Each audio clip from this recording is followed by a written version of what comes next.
carry on now that we have sunshine, blue sky, and no wind for about 4 hours. We're going to take advantage of it. And we're going to sit in here. Yeah, exactly. Okay, as all, with the mission of the Great Falls International Airport Authority to optimize transportation services and development to our region, and our vision is to maximize the airport's benefit to our region. As always, please remember we welcome participation from the public. If you have any comments throughout the meeting, please stand, state your name, and we will be heard. So with the quorum of the board present, I call the meeting to order. Roll call. Commissioner Eretz. Present. Commissioner Bakke is here. Commissioner Evans. Present. Commissioner Gibbs. Here. Commissioner Lalonde. Was here. Are you out there, Casey? He just has to unmute. We can see you. Yeah, but he's, can't. on, he's on mute.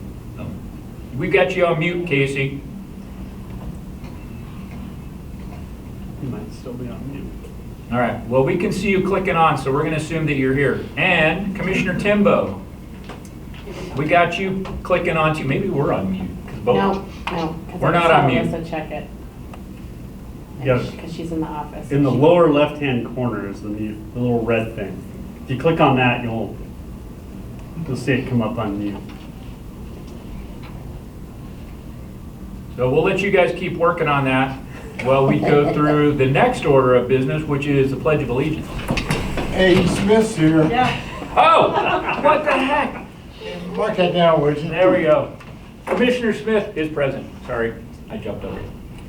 I pledge allegiance to the flag of the United States of America and to the republic for which it stands, one nation, under God, indivisible, with liberty and justice for all.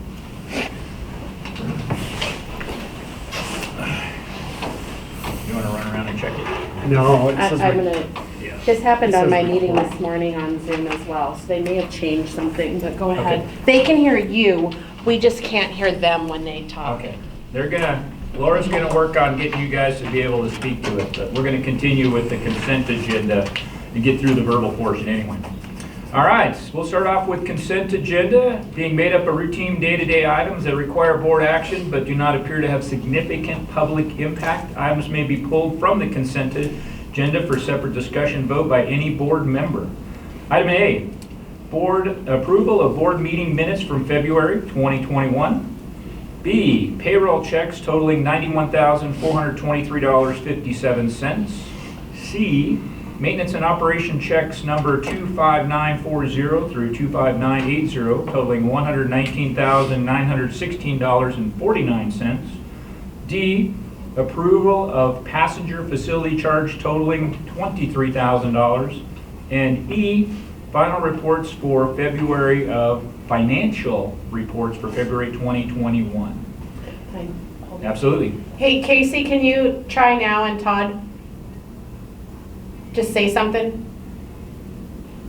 Test 1, 2, 3. We're still not hearing you. Alyssa, text me if you can hear them. They're unmuted, They're I don't unmuted. know. Technology. What's that? Oh, the cameras are off. Yeah. It's great. She can hear them. Is the volume turned down? That's what I was gonna ask. But we heard them a while ago. I know. No, I don't think we ever heard them. I know. Oh, maybe I'm imagining that. Volume is up You as heard high me as it waving to goes. him. Yeah, that's what it was. Huh. Is it set up on external speakers? No, yeah, everything should be good. Try again, Casey.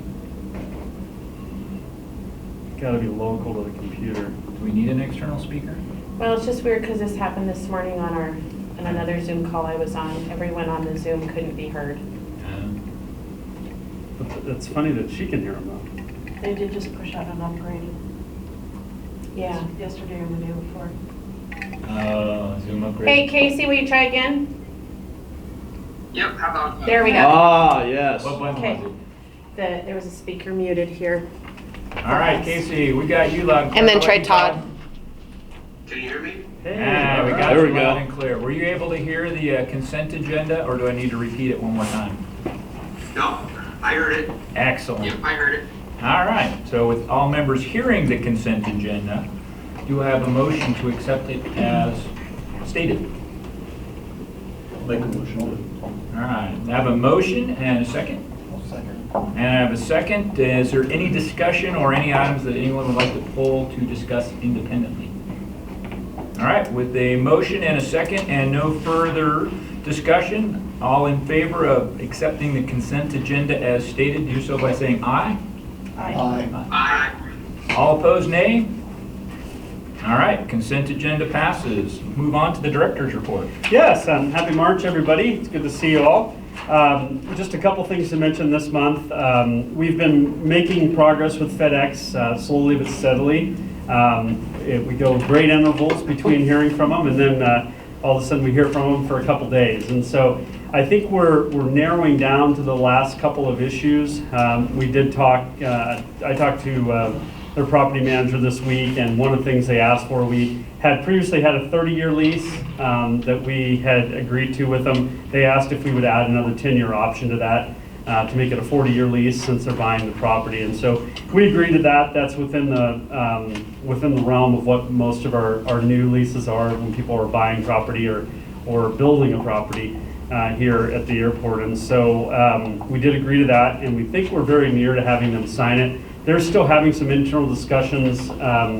Their Treasury and Finance are trying to figure out if it's tax advantaged for them to buy out the in-house financing we're providing them, or if it's if it's better for them to go ahead and pay the in-house financing we're providing. You may recall we agreed to sell them the building at 6.5% interest until they take out the financing, and they can do that at any time. It's callable, but in the interim, we would just earn 6.5% while they're making those payments. And they seem to be happy with that offer. They're just trying to decide whether or not they want to replace that with their own internal financing, which undoubtedly they could probably find something cheaper than that. But of course, we're not a lender, so. So in any event, we think those discussions are progressing very well. They seem extremely happy with the deal. They understand we're lowering their costs significantly, and at the same time providing a tool to finance the infrastructure improvements that are going to be needed over there. Namely, the glycol system needs to be replaced, which we'll hopefully do in the next 4 or 5 years. Our projects that we suggested to the FAA for CARISA funding, which is the second CARES package, are trudging through approvals. We're still confident that the FAA has told us they believe they're going to be eligible. Those two projects are the ticket counter expansion, which would essentially push the ticket counter back about 25 feet, and we would enclose the overhang that was built with the 2014 project. And create a new baggage makeup area back there for TSA screening that would be common, rather than having a shotgun enclosure back there behind each airline where they're doing their bag makeup. We'd have one large area. We only have 2 machines, and of course we have more than 2 airlines. And so today they're having to pull those across on tugs and take them over to TSA to be screened. Once we had an open area, it'd be a little easier to do that. And then the follow-on project to that in a couple of years when we get TSA funding would be to build an automated system which would connect all that with belts. And it's called a CBIS, or Centralized Baggage Inspection System, CBIS. And so that project seems to be moving towards approval. That would also allow us to employ some new technology at the checkpoints, like remote check-ins, so that you'd come in and go ahead and print your boarding pass. You put a bag tag on potentially, and even set the bag on a scale for it to be put right in the bag hole. All of those things would reduce contacts. We'd have a much larger lobby down there so that you could walk past the ticket counter without interacting with the people in the ticketing line, giving us the ability to actually provide some spacing down there. I took a picture, it was about 2 weeks ago now. We had 2 flights going out at the same time, and that lobby was jam-packed. And that's what we want to use this money for. Our first allocation we received in the last couple of weeks is $1.8 million. The FAA already has a second allocation that will come out of the new act, the American Rescue Plan, American Rescue. That's close. It's close. Yeah. Yeah. The next plan. The 1.9 billion, trillion that was just signed last week. There'll be at least another 1.8 coming out of that, possibly more, they're telling us. And so we think we'll have almost all the funding we need to do that. We think that's a great expense of that money because all of those spaces, the ticket counters, which are aged, those bag belts it's a miracle they still work. I mean, they're ancient.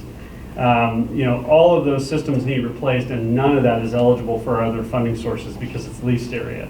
This would give us a chance to put in new bag belts, new ticket counters, redo the airline office space, build that enclosure in the back so we're ready for TSA funding for the CBIS project, and get us pretty far down the road towards the terminal refresh project. So Without increasing the fees. without charging the airlines. Without charging. I mean, that's the key, is we can get all this done and maintain good, cost-effective user rates. Even if passengers don't return, we can hold that line and keep our rates where they are, which is really positive. And then in addition to that, we talked to the FAA some about the possibility of using some of these dollars to go to remote parking. And they believe that might also be eligible. Another category that isn't usually eligible for grant funding, because this isn't an airport improvement funding, it would be a different funding pool. They think it would be eligible. So that might enable us to put in a couple more self-check machines. We could also potentially get the technology where you could pay by phone. So you would just scan a QR code on your ticket. That would bring up your bill. You go ahead and put in your credit card number or use your wallet, your electronic wallet, and you pay right there. And then on the way out, you just scan your phone. That technology, it would be fantastic because in the future, as we need more exit lanes, we could actually decentralize the exit lanes and pop a couple more entrances onto the roadway elsewhere along the road.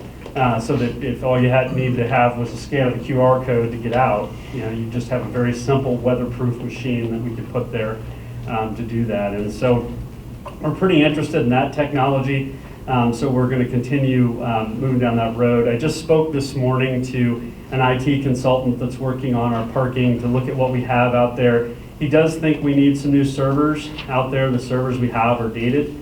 And they have Windows 7, which is no longer supported. Whoops. Need our 286 processors. Yes, they do. Still got Intel inside.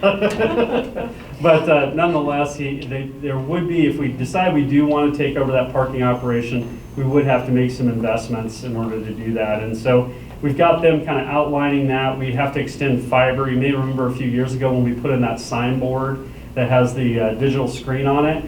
We ran fiber to that part of the airport. One of the reasons we did that is so that eventually we could get that fiber into the building, so we would have some fiber pairs. And so this project, we would need to go over to that sign and drag the fiber over to the parking, which would be great because then eventually we could have communications with the parking that would be fast, reliable communications all the way out to the parking hut, and then potentially one day have a fiber ring that might go around the whole airport. And so that would be another element we'd have to do. We're preparing to put out an RFP for all that parking server equipment, for the IT work, all the things it would take to get that parking up and running. As that RFP goes out and we begin to feel more comfortable with the numbers, ideally we'll come back to the board in May or June and present, or April or May, sorry, and present to the board our recommendation on what to do with parking going forward, as that contract does expire at the end of September.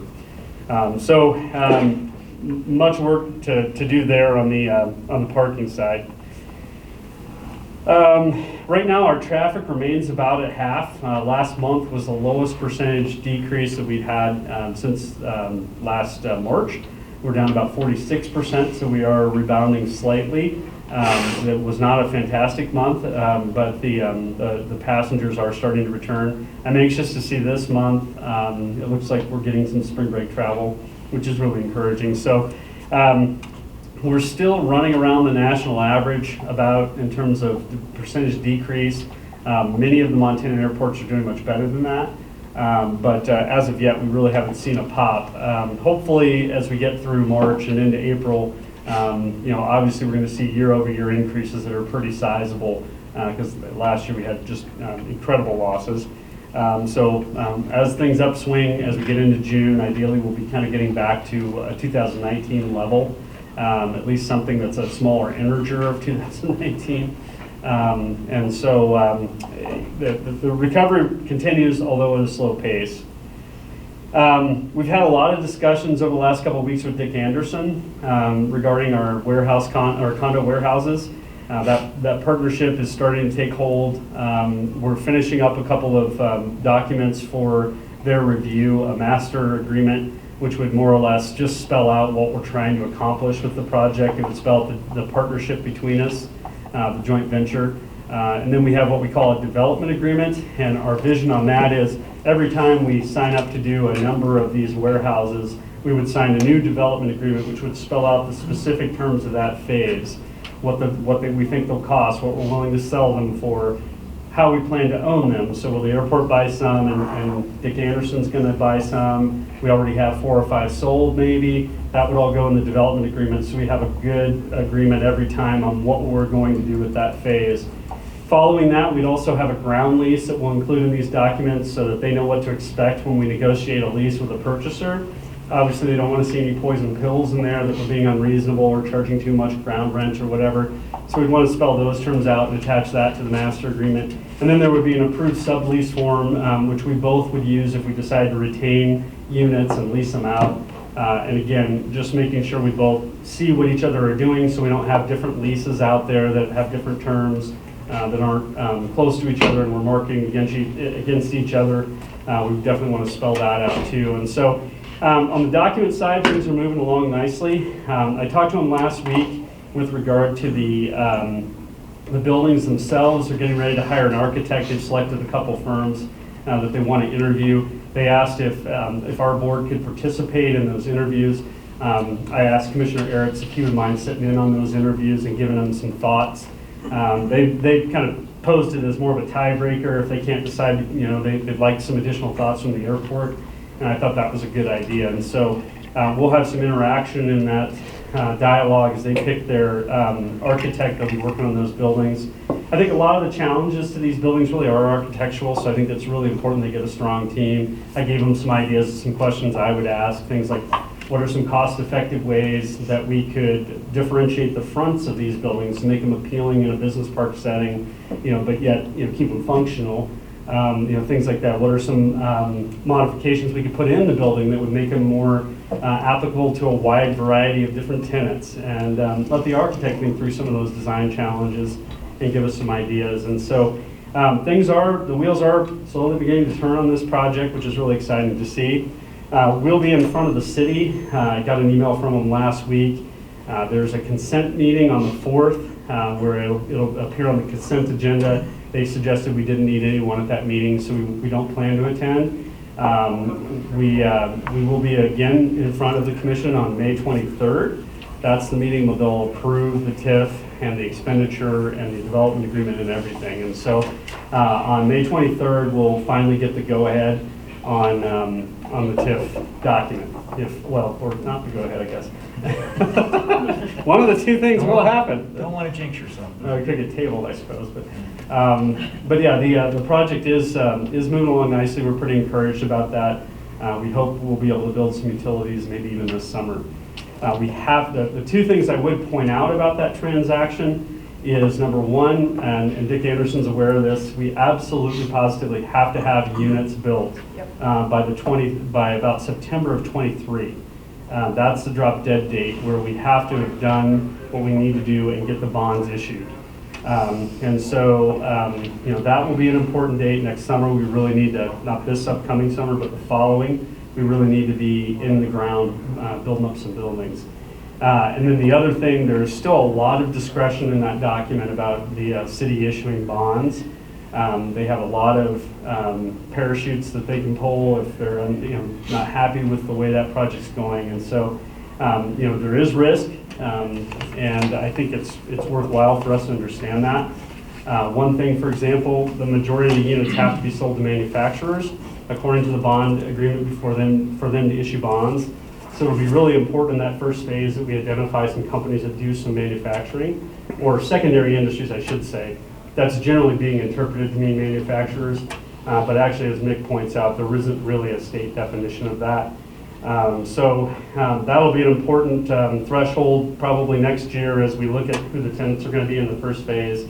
that we can meet the city's expectations on that. There's about $800,000, I think, in TIF dollars total that we'll be able to access for that project. That should generally cover the utilities and most of the design. We might have some overhang there of 100,000 or so. And in addition, we will be putting in the truck bib around there, which is about another 250,000. So we'll have somewhere in the neighborhood, probably just south of $500,000 in airport equity in that project. That'll be our recovery mechanism as we sell these units. We'll recover that cost plus a cost of capital over the first 20 units that are sold in the park. And so that's how that works. And then on top of that, we get ground rent, which is our other main tool. So there is risk there, but what I have been thinking about is, $800,000 in risk. If we had to take that out of reserves, at least then we have enough utilities on that side of the road and the ability to link it down at another 20-acre lot down the way. So we have a looped fire system and everything to sustain future development of practically any kind. I mean, these will be large-scale utilities. And so I think the risk is worthwhile to pursue that in hopes that we can achieve the TIF refunding and get that $800,000 back. But if not, we will be in the hole, that $800,000. We did make provisions in the master agreement that we could recover that cost in the cost of the units. We may have to spread that over more units going forward, but we would ultimately have a way to recover that in the development if we couldn't get the TIF funds. I think if you build it, you'll fill them up. Oh, there's definitely interest. I mean, I know I've gotten several calls, and Dick Anderson shared with me, they've talked to several people. There's definite interest. And some of the people I've talked to said, we were looking for a way to build these in town. The exact project you're talking about, we just could never find the parcel. And so, there's definitely, I think, some untapped demand out there if we can get going quick enough. We've lost a lot of time putting this development agreement together. But unfortunately, for any of our costs to be reimbursable, we have to have the development agreement first. We're not allowed to reimburse costs prior to the development agreement. So we didn't want to go screaming out there doing design and then not be able to recover any of that cost. So, but yeah, and then the last thing I was going to report on is the bathrooms. We've finished the backplane bathrooms and they look terrific. The men's room on the post-security side is done, and we've actually converted that to a women's room for the time being. This morning, all of the bathrooms on that side were closed, so we could tile the entryway between the two bathrooms, but they should be reopening any time now. And we'll have that women's room done probably by the end of April, and then we'll move the women's room back to the women, put the women back in the women's room, the men back in the men's room. Will be done over there. We had some additional money left over from that CARES money that the board approved, $500,000 for all the bathrooms. We have some additional money left over, and so we're looking at a project to complete the third floor. And the main reason is, again, much like our ticket counter dollars, that area up there would probably never be eligible for any of our other funding. So it's either out of pocket, or we can use the remainder of that CARES money from that bathroom project to get those bathrooms done now and not have a burden to the airlines or take from our reserves. So we think that's worthwhile since they've spent so much money up there preparing that for events. They've got 22 events already booked this year, and so we want to get those bathrooms done and get out of that area too. So if you have a chance to check on the way out in the bag plane there, you can kind of get an idea what how that restroom palette came together. Really, really nice looking and functional, easy to clean. Lighting's much better. We're real happy with that design. It's really similar to the one on the second floor too, right? No, the one on the second floor is, you mean the one in post-security? No, inside, just No, outside. Just outside? No, that one's pretty dissimilar. That one was done with the 14 remodel. And so it's similar in the sense that we put tile up 7 feet and that kind of thing, but the new design has quite a bit more, I think a lot You can compare the two. modern appeal. It does, yeah. And it's great for maintenance too, real easy to keep clean. Cool. That's all I've got. Awesome. Just to add on to the flying coming back, I just finished up 5 flights over the last 4 days, and with the exception of one leg, we're flying 50% of our schedule at United right now. The 757s are coming back, so your son's going to have to go to work maybe. But of those flights that I flew, only one of them was empty. The rest of them, we had on the Airbus, we hold 150, and we had between 135 and 150 passengers on every single flight going around. So even though we're only flying 50% of the airplanes, all the airplanes we're flying are pretty much full. On all the legs I flew, it was not a whole lot of extra seats running around. So things are definitely starting to fill up, with the exception of California in the terminals, because they're still partially locked down. The terminals are pretty quiet. But Denver, Houston, Norfolk, I was in Richmond, I mean, you would never know there was COVID with the number of passengers in the terminals, and it's just crowded with spring break going on. So things are moving and people are going places. And I was even in Cabo for a day, and it was pretty packed down there too. So things are getting better, slowly. It's a good thing. All right. Let's see, capital project update, director report update. All right, as we move into our order of business, are there any agenda items that present a conflict of interest and consequently require a member to abstain from discussion and or vote? Okay, so Rich will abstain from voting and discussing architectural services selection recommendation. Any other? Casey, Todd, good? Yeah, I'm good. Excellent, we can hear you now. Okay, good. So with that in mind, let's move on to agenda item number 1, employee health insurance. Yes, so since the onset of the authority many years ago, we've always been on the city's plan for health, dental, vision. Earlier this year, and GFIAA and the Visitors Bureau was also on that plan. Earlier this year, they contacted us, and well, this fiscal year, and told us that at the end of the fiscal year, we would have to come off that plan, that they're concerned about the risk of having the additional outside city groups involved with that. And so Laura's been doing some research on and negotiations on trying to get us a new contract for a standalone health program. And Laura, do you want to just talk a little bit about, just update everybody on where you are? Yeah, just, looking at what we have to offer in Montana, we don't have a ton of companies out there, and then that gets narrowed down more when you're looking at participating providers. And for Great Falls, obviously benefits in the clinic. Employees using it benefit the most if you can get both of those two entities participating in any plan. So really narrowed in on Blue Cross Blue Shield of Montana. That really seemed to give the best overall coverage, and coverage that is comparable to what we have today. Which I was told that the city is going back to Blue Cross Blue Shield as well. So they're leaving MMIA and going back that direction, which we were on that before we went to MMIA. And so switching back. So that's what we're looking at. We currently have $280,000 budgeted for health insurance in the current fiscal budget. And we're still analyzing the plans. It's been a really crazy, busy couple of months here at the airport with everything that we've got going on. So John and I haven't had an opportunity to really sit down and look. I've got spreadsheets and some different things pulled out that we'll sit and we'll look at between a regular standard health plan and a health savings account. Obviously, there's pros and cons to both sides of that.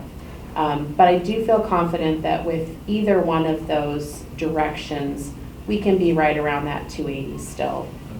So we'll be able to budget for it in the upcoming budget, because it'll be with the next fiscal year, July 1, and it'll be right around there that we would be looking at.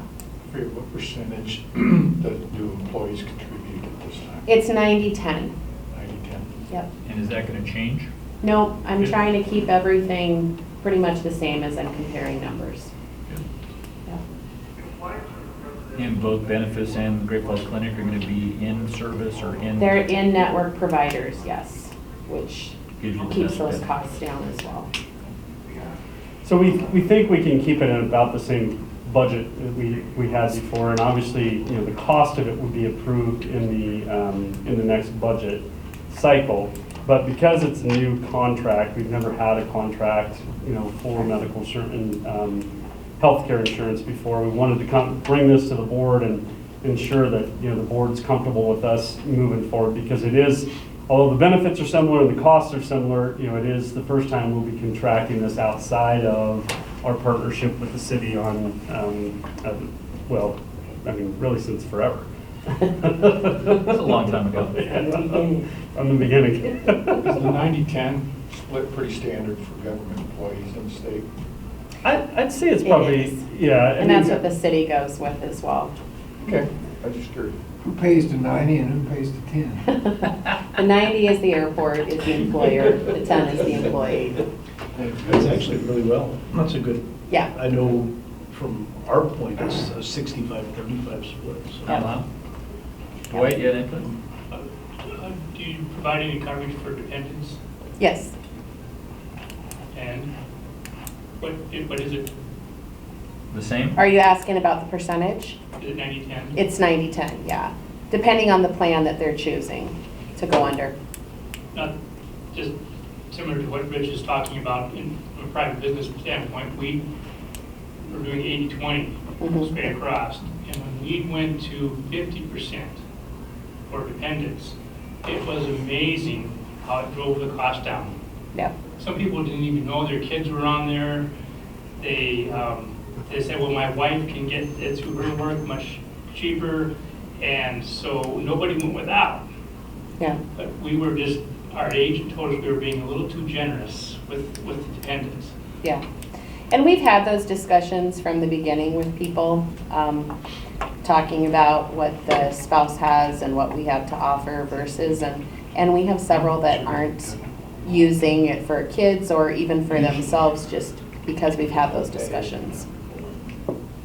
Yeah, I just echo what Dwight said. We've had the same Yeah. evaluation, and that is the fastest way to control your premium expense. So we were 25% university. Yeah, it's very Executives generous. paid more. And then I think we talked about it last month, but just refresh my memory. There was, or you did look at potentially combining with like other Great Falls. Yes. And it doesn't benefit any to No. try to, We would need more employees Yeah, we're- between the groups to get there, to have a savings, and the hassle of being together and not just handling our business wouldn't, yeah, and unless we get a break, it doesn't make sense. gotcha. Because to get the next group, how many people did you say we needed? We needed, oh gosh, maybe it was 100 that we needed to get to, but we weren't even to 50. Right. Is there a choice of high deductible, low deductible? Yep, we're looking at all of that, for sure. Gotcha. Okay. Can I have a motion to allow the airport to enter into a direct agreement with Blue Cross Blue Shield of Montana to continue providing health, dental, and vision insurance for airport employees into 21-22 and beyond? I'll make that motion. I have a motion and a second. I'll second it. I have a second. Any further discussion or questions regarding employee health insurance? Just a comment. Sure. Does the city currently, or however they do it, provide your COBRA administration? They do. Be very thankful. There are some awful things to have to work through with the CARES Act and COBRA coverage. I'm It's sure. a total nightmare. So you might escape that with your new plan and the timings. Yeah. Yeah. Oh, so- Sometimes.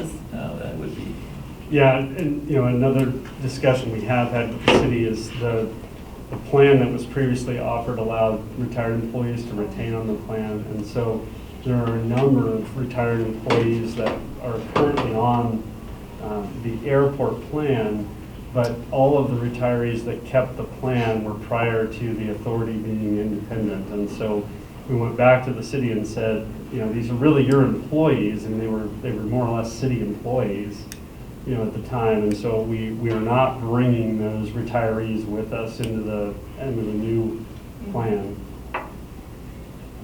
That's good. all right. With no further discussion, all in favor of accepting the employee health insurance recommendation as previously stated, do so saying aye. Aye. Aye. Excellent. Any opposed, say nay. None opposed. Carry on. All right, now item number 2, architectural services selection recommendation, which Commissioner Gibbs will be recusing himself from for discussion and voting. Go ahead. Yeah, we've got a number of terminal modifications that are in the capital plan over the next 5 to 7 years. We talked already about the counter expansion and the lobby expansion. We also need to add a ticket counter in there so that we have a spare in the event that we would get a new airline. We've got the CBIS system, centralized baggage system, that was part of the 2014. We did about 30% design on that project. We need to complete that and go through the TSA process to get funding for that once we have the lobby expanded. We've got the exterior refresh. You may recall we looked at some concepts for that about 2 years ago to do a facelift on the exterior, try to update that that poured-in-place concrete look and make it look a little more modern. We also want to do some work in the lobbies on the second floor in particular, maybe hiding some of these concrete columns to update the look a little bit. Also, we've talked about in the past potentially adding a fireplace on the second floor to create kind of a central area for that part of the building. Signage needs to be replaced, a number of things there. In addition, we've got on the external walkway out there, there's not a gutter system on the front part of the building that gets the water away from those walkways. And so if you go out there and look, what we've got is a lot of undermining of that sidewalk where those canopies just dump the water on the wrong side of the building. There's not a curb and gutter pan system on the roadway that really shepherds that to any particular place. So that walkway out there has a number of pretty good sized cracks in it. They're beginning to become tripping hazards, so that walkway needs to be torn out and replaced. We also are looking at that canopy system, maybe changing the roofing material up there. We've got a lot of that rubber roof, which is not the most resilient when you have hail and high wind. And so we're looking at potentially doing some different types of roofing on that, maybe even replacing that entire system with something a little more modern. Those are the challenges that we have for the architect coming up in the next 5 to 7 years.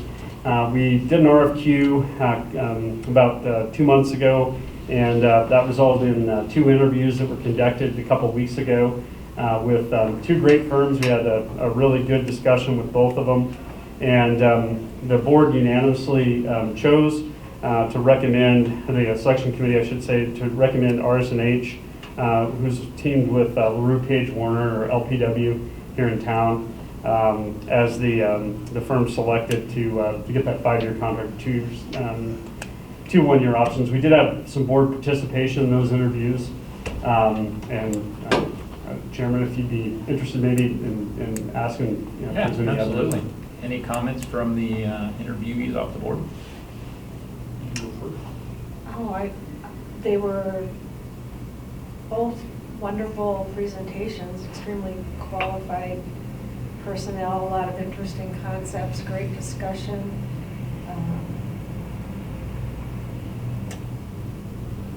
There were just, I'll let Tony say some things too, but there were just a lot of considerations that tilted us pretty quickly to the recommendation that we made. Yeah, the main difference I noticed is RS&H put an entire team together prior to even coming to the presentation. They had the local office of architectural firm that's on site pretty much, can be here in 10 minutes. They had an engineering firm, they had the architecture firm, they had the whole package, and they're ready to go on all fronts. The other firm was an excellent architectural firm, a lot of regional experience. They focused on regional small airports. But that was it. They said TBD on all the other stuff, and didn't have much to say about it. So it's almost like there was a lot missing. So from an architectural perspective, they were both pretty good, Competent, yeah. But night and day when it came to the whole package, it just wasn't there with the other firms. So when you talk about risk, you know, RS&H, very low risk after their presentation. They had everything. We knew a lot about them. They've done a lot of prior work with the airport. And I sort of like what the lead guy said. He said, you know, we've done a lot. They did the original refresh. He said, this is sort of like my little baby. Yeah. I want to continue to see it grow and nurture it. And I sort of like that personal touch, you know. And that Give you that comment like family that feeling. meant a lot, you know, that he cares. It's not just work, you know, to him. But so I always look at things from a risk perspective for a lot of reasons, and prior jobs probably. But very definitely low risk. The other ones that you didn't know who they were going to partner with or why, there's a lot of unknown risk there. Sure. So RS&H was the obvious choice. There wasn't much of a decision after the fact. So. Gotcha. Good. Awesome. Todd, Casey, were you able to hear all that with the differences? Yeah, I can hear it. No questions, thanks. Cool. Yep. Very good. Any other comments? I don't have any. All right, cool. All right, with that being said, can I get a motion for authorization to enter into a contract with the architectural firm RS&H for a 5-year contract with 2 one-year options for proposed architectural services? Make a motion to approve RS&H. Okay, second? Second. And a second. Any further discussion or considerations that we need to think about? Todd, Casey? Nothing here. Okay. With no further discussion, all in favor of approving the qualification or the architectural services from RS&H for a 5-year contract for the airport, I'll do so saying aye. Aye. Aye. Opposed with nay? Aye. All right. Was that a nay, Todd, or was that a late aye? No, I was the first eye. Oh, you were the first eye. Casey was Gotcha. the second eye. All right. All Yeah, that's ayes. great. All right. It approved unanimously. Very good. Okay, that is our agenda for the one. Let's finish up. Tell them about the short-term, I haven't answered. Are we just talking about this, commissioners, about the going into short-term? Short-term what? Yeah, did someone ask about it? Oh, yeah, I think there was a question about it. So the short-term lock, on that particular gate, the loop is broken on the long-term lot, the magnetic loop underneath. And so they've got to order a new wire to replace that wire down there. And that's why I think people are opting for the short-term lot. There is another entrance, which the sign tells you can go back out and go down to that other entrance, but I think, some people are just choosing. Why would you go there if you don't have to? It's a little more expensive, but yeah. They don't know that, and I'm sure they're going to go to the gate. I didn't know the long term was broken. They do have Williamson fencing. They're actually ones that can run that type of wire and do what they need to do. Okay. So they're on it, they're just waiting. They're waiting for what? Williamson fencing to get out here. Oh, okay. Oh. All right. But it shouldn't be too much longer. So it was just today, you mean? No. We heard about It's it been- last It week, was I last think. week. Yeah, last week, I think they contacted us and said the wire was busted. Okay, gotcha. All right, with no additional items, let's go to Airport Authority Board comments. Commissioner Eretz, None? Commissioner Evans, None. Commissioner Gibbs, None? Commissioner Lalonde, No, thank you. Commissioner Smith. Nothing. I really did have you written down here. Yeah. Jumped out. I'm sure you did. Commissioner Timbo. None. All right, I have no further comments as well. Additional or any public comments? Okay, and none online that I see. All right, with no further business to come in front of the board, I declare this meeting adjourned. Let's take a 5-minute break for the work session back here at 10 minutes to the hour. I forgot to comment, those are the best chocolate chip cookies yet. Oh, I'm really? actually going to have a second. I normally don't have any. After all these years, they're You better getting tell close to my, Is it Oakwell's that makes They them? overcook Okay. them. I gotta tell ya. Overcook them all the time. I know. You these gotta are- come over for that, you gotta come over for that Cuban sandwich. I was gonna say, if anyone's traveling. He's been He's raving already about that talked Cuban about sandwich. it. I had It's one one of the best yesterday. sandwiches in town. It is Wow. amazing. It Is it as is big delicious. as the It's huge. hamburgers? They need Yes, to cut it's, that down. I didn't a eat bit. dinner the last time I had it. Oh. I ate that on the countdown. All right, well, there you go. I'll have to bring my wife up for a romantic night out for Cuban sandwiches. Well, they've got that pasta thing on, like,